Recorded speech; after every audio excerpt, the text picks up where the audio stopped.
It's on, Iguanodon!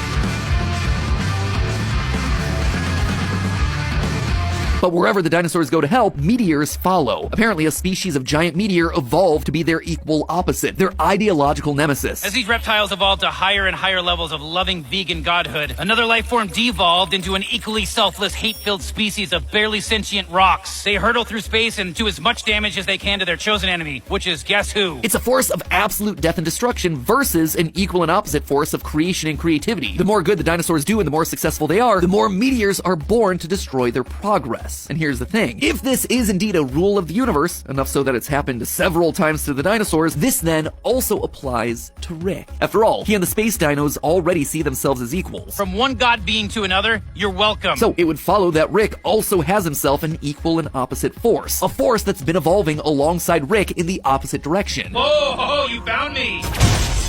I shoot the first monitor too. That's right, loyal theorists. I believe that Rick Prime, the character that killed our Rick's family and started the entire chain of events that would lead to this series, is not only our Rick's nemesis, but his universal counterweight. Kind of. It's actually more accurate to say that our Rick is Rick Prime's meteor. See, from what we can tell, Rick Prime is basically the Rickest Rick in all existence, and seems to be the embodiment of that pessimistic view of nihilism that our Rick used to follow. Out of what little we've seen of him, Rick Prime genuinely doesn't seem to care about anything beyond spreading the good word of not caring about anything to his fellow Ricks. Ricks don't pass on this. He doesn't even seem to care about his family at all. Morty, for you to be bait, the guy'd have to value something. He truly does not give a shit. Basically, Rick Prime is like the Rick that we knew from previous seasons, but amped up to 11, without any of the character development, growth, and healing that we've seen our Rick going through. He's the sort of guy that would hop to a new universe in a heartbeat, leaving all his loved ones behind the second things get dicey. So, just like the space dinosaurs floated through the universe helping out anyone they could, Rick Prime goes from universe to universe making things worse through the creation of other pessimistic, nihilistic Ricks. But in that process, he literally created our Rick. He killed his wife and daughter, which sets off the events of the series, including the healing and character growth that we're watching our Rick go through right now. And through this process, our Rick has taken his first steps to being Rick Prime's equal opposite. A Rick that genuinely cares. You know the stat